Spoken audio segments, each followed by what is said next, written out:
Corona के बीच vaccine को लेकर बड़ी राहत की खबर आई है। सीरम इंस्टीट्यूट ऑफ इंडिया ने कोविशील्ड वैक्सीन के दाम तय कर दिए हैं। कोविशील्ड वैक्सीन राज्य सरकारों को 400 रुपए प्रति डोज मिलेगी, तो वहीं निजी अस्पतालों को कोविशील्ड वैक्सीन के लिए 600 रुपए प्रति डोज चुकाने होंगे।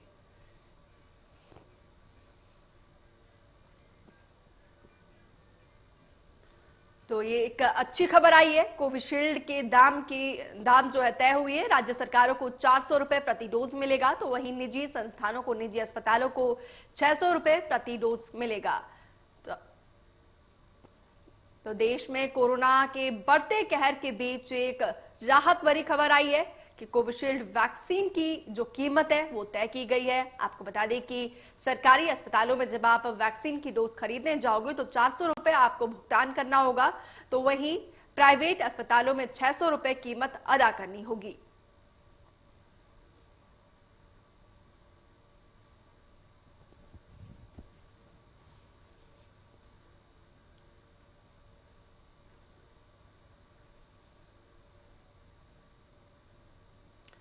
तो कोरोना पर चर्चा करने के लिए हमारे साथ डॉक्टर देवेश्वर पांडे जुड़ रहे हैं। डॉक्टर साहब, आपका बहुत स्वागत है इंडिया न्यूज पंजाब में। धन्यवाद। सर, जो मौजूदा हालात है, लोग पैनिक काफी हो रहे हैं। हालांकि केसेस जो है बढ़ते जा रहे हैं और पैनिक जो है ज्यादा हो रहे हैं, इसको लेकर आप क्या कहना चाहोगे?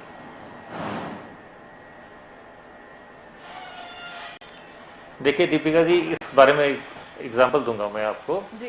कि मान लीजिए क्रिकेट का एक 50-50 ओवर्स का मैच चल रहा है और विरोधी टीम ने मान लीजिए 350 का टारगेट सेट कर दिया है, तो उसके जवाब में हमें जो हमारी टीम है संयम से खेलेगी और सावधानी बरतेगी, तो शायद वो 350 का टारगेट अचीव कर ले।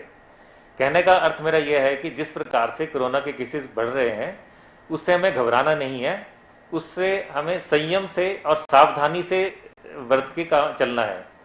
संयम का मेरा अर्थ यह है कि अगर कोई, जैसे प्रधानमंत्री जी भी कई बार कह चुके हैं, और अगर हमें अनावश्यक बाहर नहीं निकलना है, बिल्कुल भीड़ भाड़ वाले एरिया में नहीं जाना है एक, और सावधानी के रूप में हमें कहीं भी जाना है, अगर कहीं किसी व्यक्ति से भी बात करनी है तो मास्क अवश्य लगा कर रखें।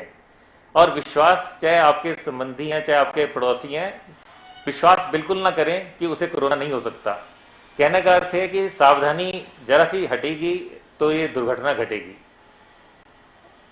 जी, और दूसरा एग्जांपल मैं देना चाहूंगा कि जैसे आपने देखा होगा कि बाइक पे व्यक्ति जा रहे हैं और वो जैसे ही पुलिस वाले को देखते हैं हेलमेट लगा लेते हैं, और अन्यथा उनका हेलमेट बाजू पे लटका होता है। इसी प्रकार गाड़ी में जा रहे हैं तो सीट बेल्ट नहीं लगाई होती है जी।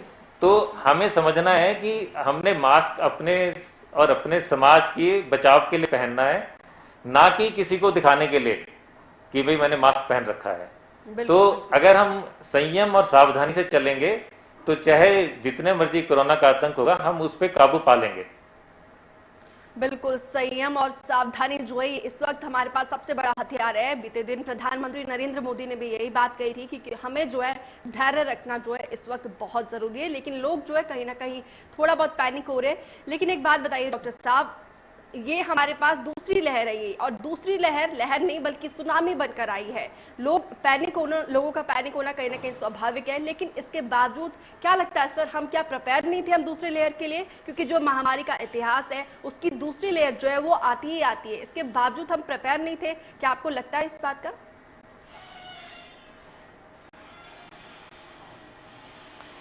नहीं, हम थोड़ा सी सावधानी हमने घटा दी थी, सबने मास्क वगैरह उतार दिए थे, पार्टी में जा रहे थे, थोड़ा सी ये हुआ। बाकी ये तो ठीक है आपकी बात कि ये सुनामी के रूप में आई है, बिल्कुल, पर तब भी हमें सावधानी बरतनी है। और एक मैं और आपको वो दूंगा कि जो मरीज आ रहे हैं उनमें ना कोविड डिनाइल है। तो कहने का मतलब मेरा यह है कि अगर आज की परिस्थितियों में किसी को भी हल्का सा बुखार, हल्की सी खांसी हो रही है तो वो उसको छुपाए नहीं, तुरंत ही डॉक्टर से संपर्क करें। क्योंकि हो ये रहा है कि किसी को हल्का सा बुखार या खांसी हो जाएगी तो वो घर में ही रह रहे हैं, और फिर जब थोड़ी तबीयत खराब होती है तो 5 या 6 दिन के बाद आ रहे हैं। तो ऐसी स्थितियों से बचना है। तो हमें कोविड डिनाइल की परिस्थिति से निकलना होगा हमारे मरीजों को, और उनको इससे घबराना नहीं है। अगर वो पहले दिन ही सब कुछ बता देंगे तो उनका बचाव भी मतलब उनका इलाज भी हो पाएगा और किसी प्रकार की कोई कॉम्प्लिकेशन शायद ना आए। तो इसमें मतलब कि मरीजों के पार्ट में मेरा यही कहना है कि वो इसको जरा भी डिनाइल ना करें कि मेरे को कोविड नहीं हो सकता, क्योंकि अधिकतर लोगों को यही वो हो रहा है कि मेरे को तो कोविड नहीं हो सकता। वो अपनी खांसी भी छुपा रहे हैं और बुखार भी छुपा रहे हैं, और कई बार तब आते हैं कि मेरा शरीर टूट रहा है, मेरे को भूख नहीं लग रही है, कुरेदने पर ही बड़ी मुश्किल से बताते हैं कि मुझे बुखार भी आया था। तो इस परिस्थिति से भी बचना होगा। ठीक है सर, जैसे आप कह रहे हैं कि जब शुरू में ही सिम्टम्स नजर आते हैं, अगर जो हमारे दर्शक देख रहे हैं जब उनको शुरू में सिम्टम्स नजर आ रहे हैं तो उनको किस तरह की एहतियात बरतनी चाहिए, हालांकि घर में रहकर ही वो किस तरह के ऐसे प्रिकॉशन लें कि वो घर में जो है कोरोना को मात दी जाए?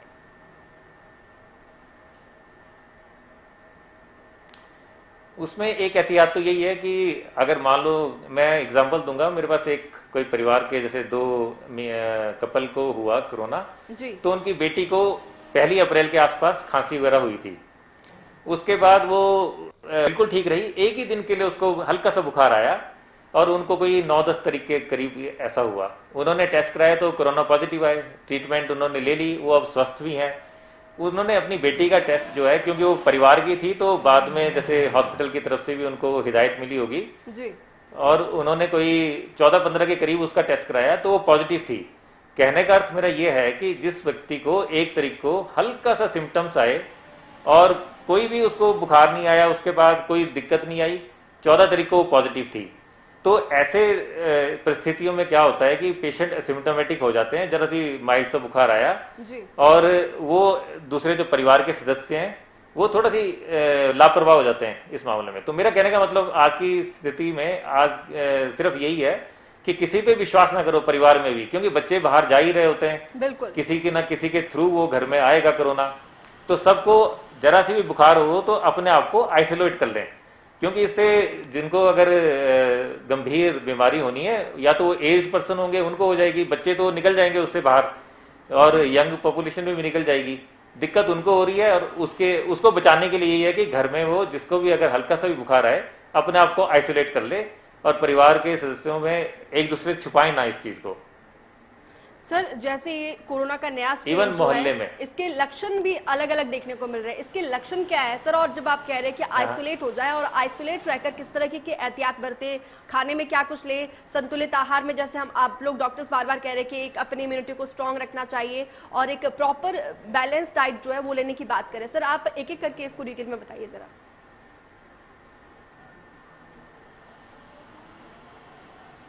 हाँ, इसमें कुछ एक व्यक्ति ऐसा आ रहा है कि उनको लूज मोशंस हो रहे हैं या सिर्फ थकान जैसी ही हो रही है, टिपिकल खांसी और बुखार बहुत तेज नहीं हो रहा है।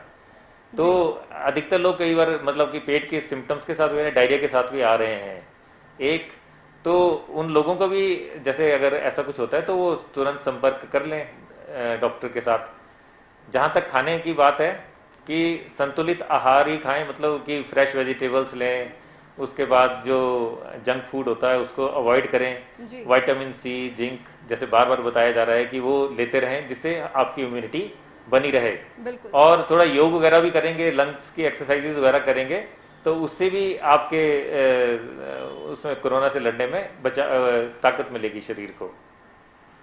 ठीक है सर, ये स्ट्रेन जो है पहले वाले स्ट्रेन में जब पहली लेयर थी उस वक्त खासतौर पर जो मल्टीपल डिजीज से सफर कर रहे उनको ये चपेट में ले रहा था जो पहला वाला स्ट्रेन था, लेकिन सर ये वाला स्ट्रेन जो है युवाओं को ज्यादा चपेट में ले रहा है। तो युवा जो है, हालांकि युवाओं के ऊपर जो है एक बड़ी जिम्मेदारी होती है, हालांकि बाहर भी निकलना होता है, तो युवाओं के लिए आप खासतौर पर सर क्या मैसेज देना चाहेंगे, किस तरीके से वो अपना ख्याल रखे?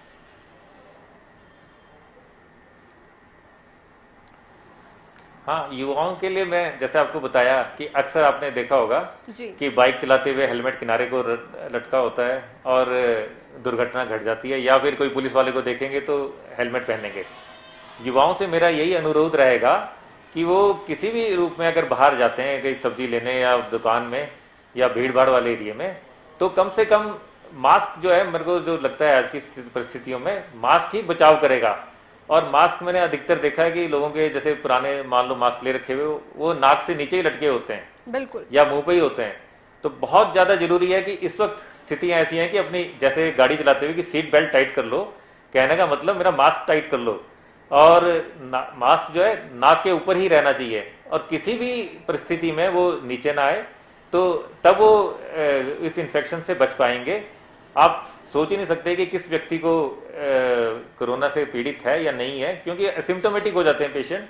तो इसलिए किसी भी दूसरे व्यक्ति से जब मिल रहे हैं, चाहे पड़ोसी है चाहे हमारा दोस्त है कोई है, आप मास्क अवश्य पहने।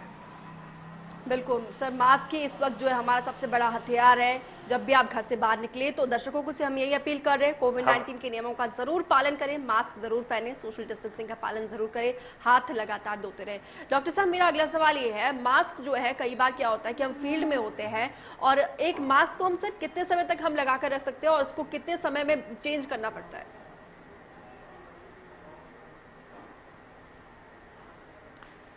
देखिए, जो सर्जिकल मास्क जैसे मैंने इस वक्त पहना है, इसको तो अधिकतर डिस्पोजल ही होते हैं, ये दिन में फेंक देना पड़ता है।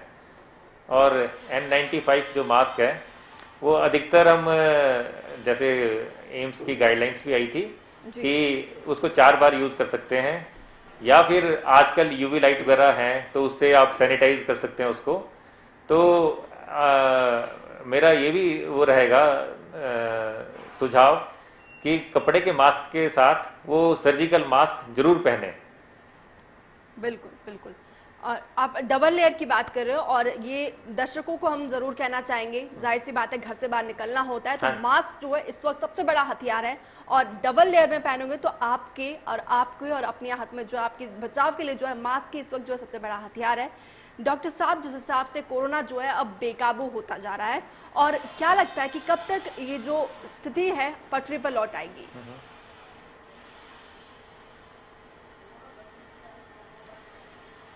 देखिए, जैसे जैसे जितनी रफ्तार से फैल रहा है उतनी रफ्तार से मेरा अनुमान है कि नीचे भी आ जाना चाहिए। कारण क्या है कि जब इतने लोग संक्रमित हो जाएंगे तो शायद हर्ड इम्यूनिटी जल्दी आ जाएगी, पर सावधानी तो हमें बरतनी है। अगर हमने मास्क पहन रखा है तो जो वायरस का लोड हमारे अंदर जाएगा वो बहुत ही कम मात्रा में जाएगा और हमारा शरीर उससे लड़ने में सक्षम रहेगा। तो ये सारा कुछ डिपेंड करता है हमारे बिहेवियर पे। अगर समाज में हर व्यक्ति का और समाज का बिहेवियर क्या रहता है, उसके हिसाब से ही हम इस पे काबू पा सकेंगे। जी डॉक्टर साहब, हमारे जो ऑडियंस है, दर्शक है, उनको आप क्या कहना चाहोगे सर, क्या मैसेज देना चाहोगे?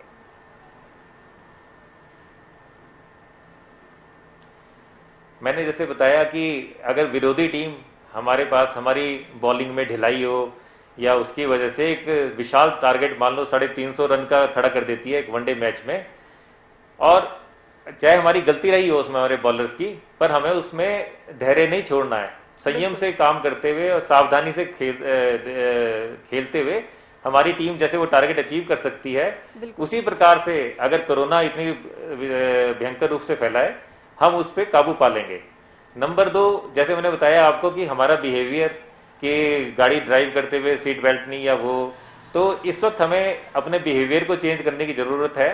मास्क ही उस बिहेवियर की बात कर रहा हूं मैं कि मास्क जरूर लगाएं और किसी भी रूप में कहीं भी बंद कमरे में या इधर या दोस्तों से बात करते हुए ना उतारें। सिर्फ इन 2 चीज़ों को अगर हम एक संयम से काम लेंगे और सावधानी बरतेंगे तो हम इस पे शीघ्र ही काबू पा लेंगे।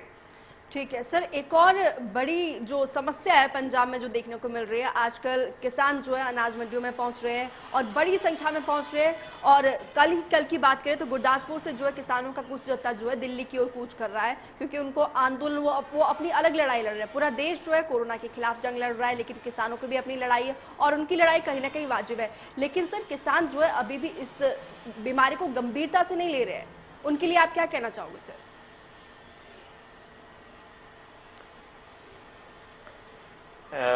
उनके लिए भी मेरा यही संदेश है कि जैसे मान लो कोई बाहर से हमारे ऊपर अटैक हो जाए तो हम सब एक हो जाते हैं सारे डिफरेंसेस भुलाकर कुछ समय के लिए। तो सिर्फ मेरे हिसाब से 3-4 हफ्ते का टाइम है कि हमें संयम से काम लेना है और सारे ये आंदोलन इत्यादि थोड़े से साइड लाइन रख लेने चाहिए। शायद इसी में बचाव रहेगा सबका। बिल्कुल, बचाव में ही सुरक्षा है और इस वक्त जो है मास्क जो है सबसे बड़ा हथियार है। और डॉक्टर पांडे हमारे साथ लगातार जुड़े हुए और ये यही अपील कर रहे हैं कि मास्क जो है इस वक्त सबसे बड़ा हथियार है और आप हो सके जब भी आप घर से बाहर निकले तो डबल लेयर मास्क जो है पहन कर ही निकले।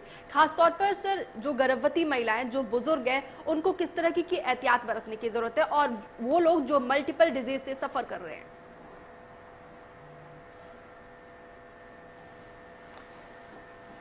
उनको मेरे हिसाब से कि जैसे घर में जो बुजुर्ग महिलाएं हैं और जो मल्टीपल डिजीजेस से सफ़र कर रही हैं, उनको घर पे आइसोलेट ही रखना चाहिए, क्योंकि परिवार का कोई ना कोई सदस्य बाहर जाता रहता है किसी न किसी काम से और जाने अनजाने में इस बीमारी का शिकार हो जाता है। तो मैंने यहाँ देखा अधिकतर जो परिवार संक्रमित हुए भी हैं, तो जब हिस्ट्री लो तो उनका यही था कि बच्चे को हल्का सा बुखार आया या कोई बाहर से आया, और बेचारे जो बुजुर्ग होते हैं वो कहते हैं हम तो घर से कभी बाहर निकले ही नहीं।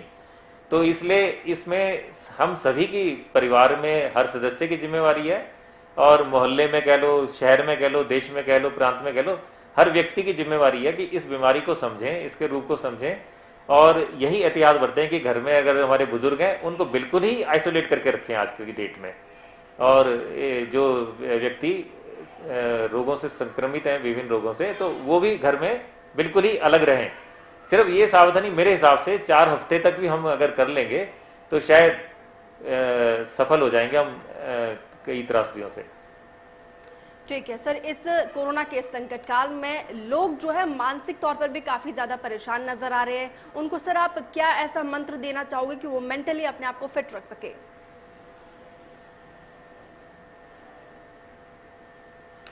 हाँ, यह समस्या तो बड़ी गंभीर है, पर इसमें वही है कि थोड़ा मेडिटेशन, थोड़ा भजन, कुछ इस तरह के, बाकी आपके दूरदर्शन में कार्यक्रम चलते रहते हैं, तो वो देखकर थोड़े टाइम के लिए समझो कि थोड़ी कठिन वक्त है, तो उससे हमने पार पाना है। और इस प्रकार थोड़ा संयम से काम लेकर शायद मानसिक जो तनाव और ये स्थिति है इससे भी पार पा लेंगे।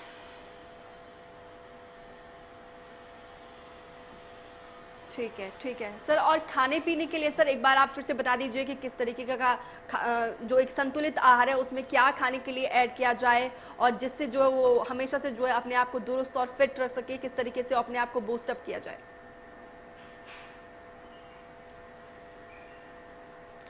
खाने में जैसे हमारी आयुर्वेदिक परंपरा में ही है कि हल्दी वगैरह लेनी है, उसी प्रकार काढ़े वगैरह इत्यादि का चलन आजकल चला हुआ ही है। बिल्कुल। और हरी सब्जियां, फ्रूट्स इत्यादि, इसमें एंटीऑक्सीडेंट ये लेते रहें। और सप्लीमेंट्री तौर पे फ्रूट्स में फ्रूट्स तो लेने ही है, विटामिन सी, जिंक इत्यादि भी आप ले सकते हैं अधिक मात्रा में। सर इसी बीच एक जो है मौसम में भी जो है एक तब्दीली देखने को मिल रही है। जब मौसम खराब होता है तो थोड़ी बहुत जो है खांसी जुकाम की शिकायत रहती है और लोग जो है उसको एकदम कोरोना से रिलेट कर रहे हैं और लोग जब जो ये सर्दी जुकाम हो रही है इसको एकदम से काफी ज्यादा पैनिक हो रहे हैं। सर इस पर क्या कहना चाहोगे आप?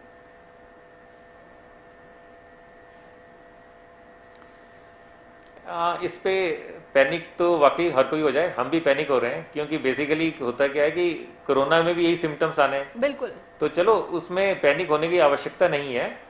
अगर किसी को भी, मैंने बताया कि हल्का सा भी बुखार खांसी होता है तो उसको छुपाए नहीं, वो डॉक्टर से संपर्क में रहे और आवश्यकता होने पे कोरोना का टेस्ट करवा लेंगे, कोविड टेस्ट या रैपिड टेस्ट जो भी, मतलब तो अगर होगा तो उसमें टेस्ट में आ जाएगा।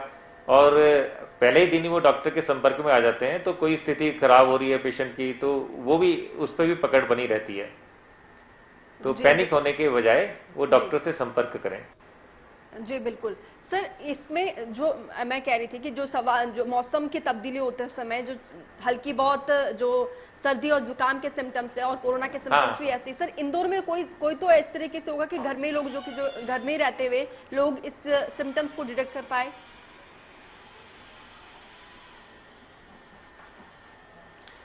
नहीं, अधिकतर तो कोरोना में जैसे था कि भाई छींके या जुकाम वगैरह नहीं होगा, गला खराब या बुखार इत्यादि होगा। पर जो अब लेटेस्ट उसमें सिम्टम्स में बदलाव आया है तो उसमें कहते हैं कि छींके वगैरह भी आ सकती हैं जी। तो घर पे वो थोड़ा सी स्टीम इनहेलेशन वगैरह अवश्य करें अगर ऐसी स्थिति हो जाती है, और गरारे वगैरह करें जो घर पे कर सकते हैं। अगर एक आधे दिन में सिम्टम्स से फर्क नहीं पड़ा तब वो डॉक्टर से संपर्क कर सकते हैं। या सिंपल हल्का सा बुखार आए तो पैरासीटामोल ले सकते हैं, पर संपर्क में जरूर रहें डॉक्टर के, अगर चाहे वो टेलीफोन पे ही रहें अपने फैमिली फिजिशियन या किसी के साथ, तो पैनिक उस हिसाब से पैनिक ना करें। सर, हमारे साथ जुड़ने के लिए, अपना कीमती वक्त निकालने के लिए आपका बहुत शुक्रिया। लेकिन इंडिया न्यूज आप डॉक्टर्स को सलाम करता है क्योंकि आप लोगों के लिए एक बहुत बड़ी चुनौती है।